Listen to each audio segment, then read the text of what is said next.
My girlfriend thought it was funny to joke in front of her friends. If my ex texted me right now, I'd leave him instantly. They all laughed. I just smiled. That night, she got a text, but not from her ex. There's a type of joke that isn't really a joke. It's a test.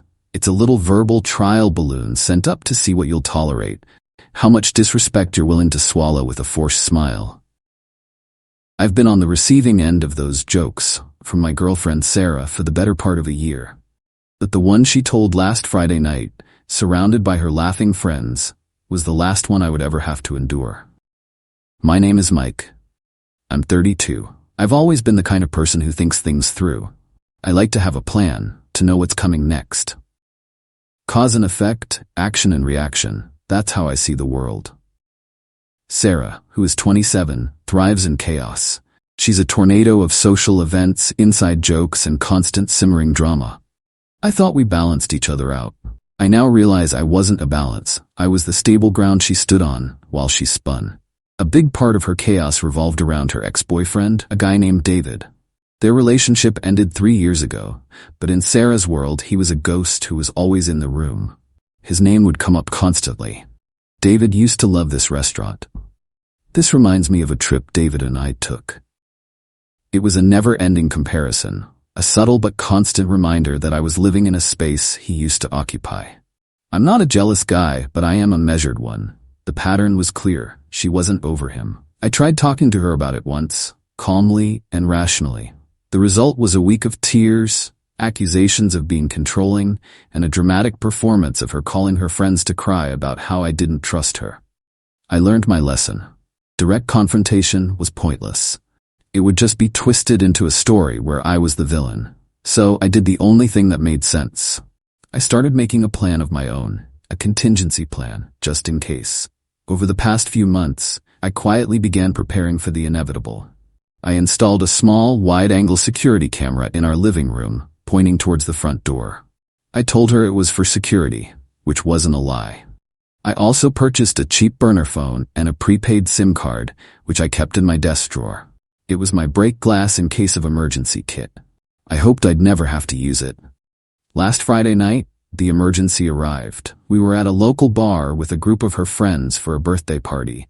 Sarah was a few drinks in and holding court, telling some loud, animated story. I was sitting next to her, nursing a beer, just trying to get through the night. That's when her friend, Qley, brought him up. I saw David the other day, Qley said, a mischievous glint in her eye. He asked how you were doing, Sarah. Sarah's eyes lit up. Oh, really? What did he look like? Does he have a new girlfriend? The conversation went on like that for a few minutes, a detailed forensic analysis of a ghost. I just sat there, silent. Then Sarah, feeling bold and performative in front of her audience, looked around the table, then glanced at me with a smirk. You know, she said, her voice loud enough for everyone to hear, if David texted me right now, this very second, and asked me to leave with him, I'd be out of here so fast. I would leave Mike instantly. Her friends erupted in laughter. It was a sharp, cruel sound. They thought it was hilarious. The ultimate roast. I didn't react. I didn't get angry. I just smiled. A calm, neutral smile. I looked at her and said, be careful what you wish for. She just laughed again, basking in the attention. Oh, please, as if that would ever happen. The conversation moved on, but I had what I needed. The final, unambiguous proof. The breaking point had arrived. It was time to put the plan I had been forming into action. We got home around 1 a.m. Sarah was still giddy from the party. She kicked off her shoes and immediately passed out on the bed. I told her I was going to stay up for a bit. She didn't care. As soon as the bedroom door was closed, I went to my desk. I pulled out the burner phone. I looked up David's number, which I had saved from an old group chat. Using a simple app, I spoofed his number. It was a 5-minute process. Then I composed the text. It had to be simple, believable. Hey, it's David. I know this is random, but Qley told me she saw you and I can't stop thinking about you. I miss you. Are you up? I sent the text to Sarah's phone. Then I turned on the living room security camera feed on my second monitor, put on my headphones, and waited. The trap was set. Update 1. I've always been patient. I can wait for the right moment. For the next hour, I put on some music and browsed the internet. The security camera feed a small, silent window in the corner of my screen. At around 2:15 a.m., the bedroom door opened. Sarah crept out, her phone clutched in her hand, its screen a bright beacon in the dark apartment. She was biting her lip, a nervous, excited energy radiating off her. She didn't even look in my direction. She thought I was lost in my own world, headphones on, oblivious. The camera, positioned perfectly, captured the entire scene. She stood by the front door, furiously typing on her phone. A few minutes later, a giddy, triumphant smile spread across her face. She looked at her phone one more time, then turned and crept back into the bedroom. 5 minutes later, she re-emerged. She had changed out of her pajamas and into jeans and a sweater. She was carrying her main purse and a small duffel bag she always used for weekend trips. She moved with a quiet urgency, her eyes darting towards me at my desk. I didn't move. I just kept my eyes on my screen. She slipped on her shoes, took one last look around the apartment that was no longer hers, and quietly let herself out the front door. As soon as the door clicked shut, I took off my headphones. The show was over. I saved the security camera footage, a crystal clear, 2-minute video of my girlfriend receiving a text, getting dressed, packing a bag, and sneaking out of our apartment in the middle of the night to a secure, encrypted drive. Then, the cleanup phase began. First, I double-bolted the door from the inside. Then, I went to work on her digital life. I logged her out of every streaming service. I changed the password to our shared Wi-Fi. We had a joint credit card, one I had added her to so we could split shared expenses. I logged into the bank's website, paid off the small balance, and removed her as an authorized user. Then I started on her physical possessions. I didn't want a long, drawn-out process of her coming back multiple times. I wanted a clean break. I went to our storage closet and pulled out the stack of moving boxes I had bought a month ago as part of my contingency plan. For the next 3 hours, I packed her life away. Every piece of clothing, every shoe, every book, every framed photo. I was a machine, devoid of emotion, just executing a task. By the time the sun started to rise, our apartment, my apartment, was completely scrubbed of her presence. A neat stack of 27 labeled boxes stood by the front door. At 6 a.m., I took the burner phone, snapped it in half, and threw it in an electronics recycling bin on my way to the gym. The operation was complete. The first contact came at 7:32 a.m. It was a text. "Where are you? I'm at the coffee shop we used to go to. I've been waiting for an hour." It was from David. The real David. Sarah had clearly texted him from her own phone after leaving, telling him where to meet her. The poor guy must have woken up to a very confusing message. I screenshotted it and saved it. The real fireworks started around 9 a.m. She must have finally given up on her ghost lover and come home. My phone started ringing, and ringing and ringing. I ignored it. Then came the texts. A storm of confusion, then rage, then panic. "Mike, my key isn't working. What's going on? Answer your phone. This isn't funny. I can hear you inside. Open the door. I swear to God, if you don't let me in, I'm calling the cops." I finally picked up. I didn't say anything. "Mike," she shrieked. "What is happening? Let me in." "No," I said calmly. "What do you mean, no? It's my home." "No, it's not." I corrected her. "It's my apartment. You're not on the lease, and as of about 7 hours ago, you don't live here anymore." There was a stunned silence on the other end. What are you talking about?" "I saw you," I said, my voice cold as ice. "I saw you get a text. I saw you pack a bag. I saw you sneak out in the middle of the night to go meet your ex-boyfriend. The ex-boyfriend you swore was just a friend, the same ex-boyfriend you joked about leaving me for just a few hours earlier." "You were awake?" she whispered, the panic in her voice palpable. "I was," I lied. "I saw it all. You made your choice, Sarah. You wanted to leave me for him instantly, so you did. The only problem is, he apparently didn't want you back." "That sounds like a you problem, not a me problem." "It was a mistake," she cried. "I don't know what I was thinking. Please let me in. We can talk about this." "There's nothing to talk about," I said. "Your belongings are packed. They are in 27 boxes by the front door. I have hired a moving service to pick them up at noon and deliver them to your parents' house. I suggest you go there and wait for them. Goodbye, Sarah." I hung up before she could respond and blocked her number. I looked around my apartment. It was quiet. It was peaceful. It was mine. Update 2. I knew there would be fallout.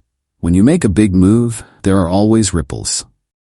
The storm of attempted manipulation and a full-scale information war was predictable. The first phase was the delivery of her things.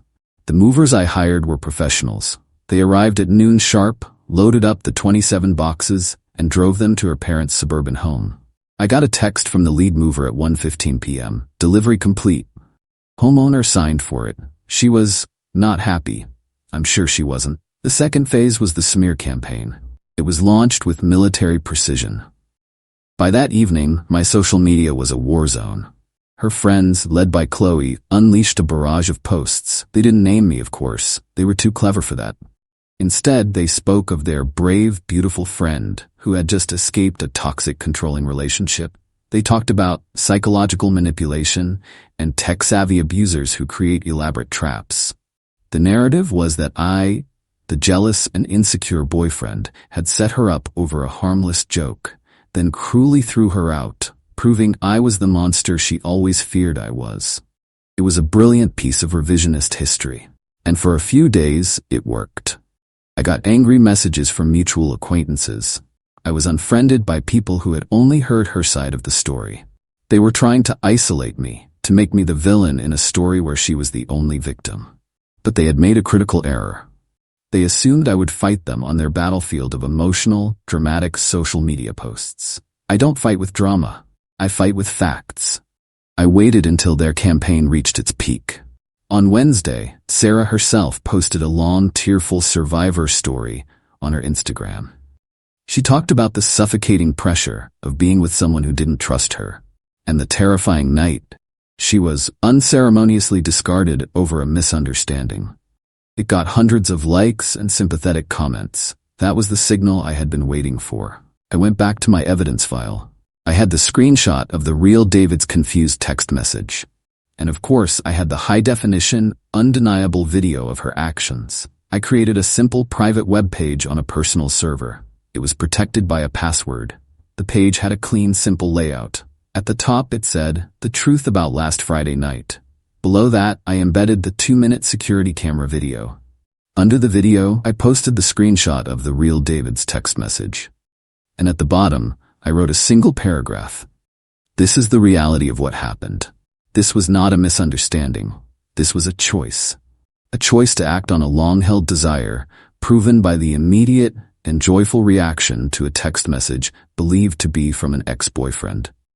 This was a choice to pack a bag and sneak out in the middle of the night to meet another man. The subsequent story of abuse and control is a fabrication designed to hide the shame of a failed affair. I will not engage in a public debate. The truth speaks for itself. I then sent a single, simple email to 3 people: Sarah's mother, Sarah's father, and Qley, her best friend and chief propagandist. The subject line was, "The truth." The body of the email contained only the link to the private web page and the password. The effect was instantaneous and absolute. It was like pouring a bucket of cold, hard reality onto their bonfire of lies. Final update. It's been 5 months. The silence from Sarah and her friends has been total. The private web page I created acted as a kill switch for their entire narrative. There is no arguing with video evidence of your own gleeful betrayal. I found out through the grapevine what happened after I sent that email. Her parents, who had been bankrolling her victim tour and fueling her outrage, were horrified and deeply humiliated. They saw the video of their daughter, giddy with excitement, packing a bag to cheat on the man who had supported her. They saw the proof that her entire story was a lie. The financial support was reportedly cut back dramatically, and she was told in no uncertain terms to grow up and deal with the consequences of her own actions. Qley, the loyal best friend, went completely silent. The online cheerleading stopped. The crusade for her abused friend ended. It's hard to be a social justice warrior when you have concrete proof that the person you're defending is a liar. The most satisfying piece of fallout came from David, the ex. Annoyed at being the ghost in our relationship and now being dragged into the public drama, he posted a single, clarifying statement on his own Facebook page. To be crystal clear, I have not been in contact with Sarah for over a year. I am in a happy, committed relationship. I did not text her, and I have no interest in her life. Please respect my privacy. He effectively confirmed his part of the story and repudiated her entirely. It was a final, public nail in the coffin of her victim narrative. Sarah's life, from what I hear, has unraveled. Without my financial support, and with her parents reining her in, she had to get a second job. She's working constantly, living in a small apartment with 2 roommates. Her glamorous, drama-filled life has been replaced by the quiet, grinding reality of adult responsibility. She got exactly what she deserved, a life based on her own choices, not one subsidized by a man she didn't respect. As for me, I'm good. More than good. The apartment feels like a sanctuary now, a place of peace and order. I've thrown myself into my work and have been doing really well. I'm dating again, casually. I met someone new, a teacher. Our conversations are about real things, about building a future, not just maintaining appearances. It's the most refreshing relationship I've ever had. The ultimate revenge wasn't the text message trap. It wasn't packing her things or sending the video. The ultimate revenge was refusing to play her game. She wanted a chaotic, emotional, dramatic fight. She wanted to be the victim in a grand, tragic story. I gave her none of it. I gave her quiet, inescapable truth. I presented her with the evidence of her own decisions and let it speak for itself.